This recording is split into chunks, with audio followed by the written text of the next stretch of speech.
These are banana plants. I'm positioning where I want them first.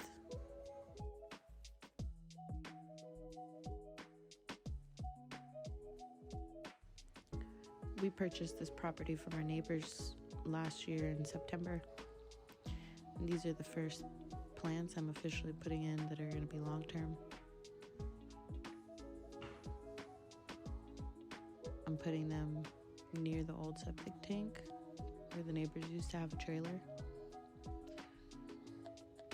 My husband's friends who live down the street from us coincidentally actually gifted these to me the other day. She came over and dropped them off. So I'm putting them in, making the holes. I'm not really adding any amendments because in my experience, these just do really good. Eventually I'm gonna have to divide them. I just have to keep in mind that I need to make sure they're frequently watered. But this is me doing my work. Oh, I added a little bit of black cow to just that one because that's what I do. I'm a spaz. I do random things in the garden and I test it out.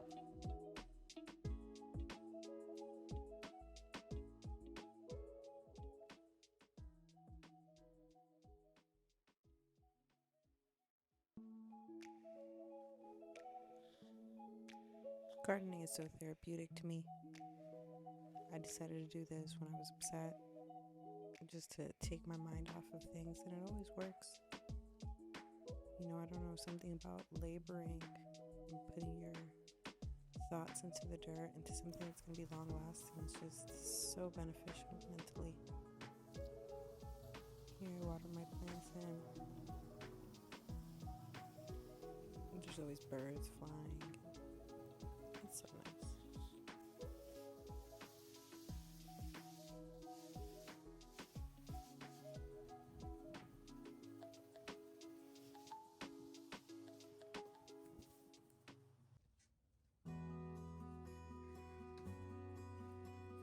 Back in February, I started some seeds.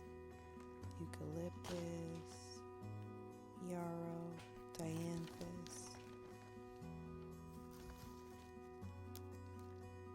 zinnias, and ever since then, every week I just put in new dirt, and finally the time has come for me to step up. The original seedling, so here I am, filling the little pot with ocean forest dirt, and honestly, it's the best. One of my friends from a long time ago messaged me the other day and asked me, "Hey, why do you look so dressed up when you're in the garden?" And me just being me was like, well, I like to dress up for the plants, you know, look presentable. But it did leave me thinking, do they appreciate me getting up and putting a face on so that I can see them every day? I'd like to think so. I'd like to think they do better. This is me stepping up the eucalyptus. Blue bouquet.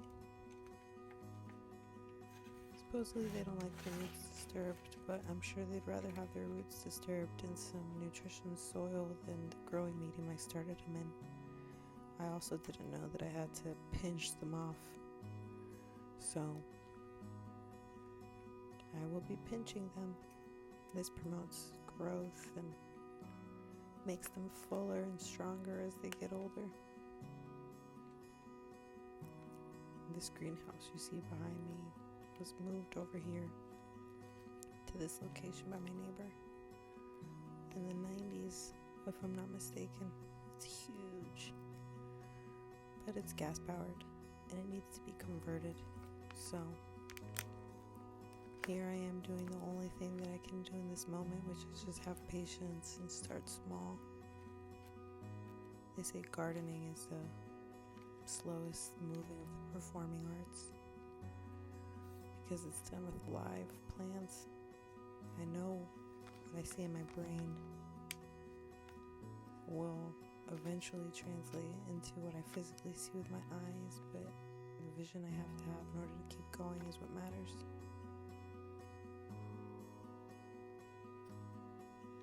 so much that I want, and I know that God doesn't put anything in your path or anything that you want that you can't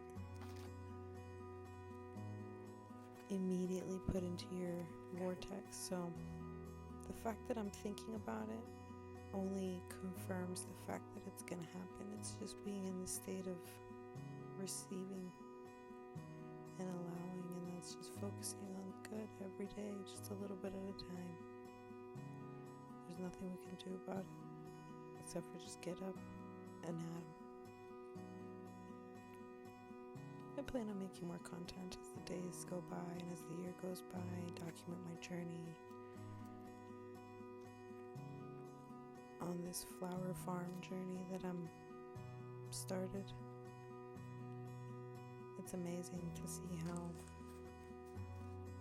the universe provides. Never did I think 10 years ago when I started studying horticulture that I would own a greenhouse and land, and then I'd have the space to plant whatever I want. And here I am, starting the seedlings of that future. Might not look like much now, but I know in 3 months I'll look back at this footage and think, wow, we all have to start somewhere. How blessed am I to be able to document it.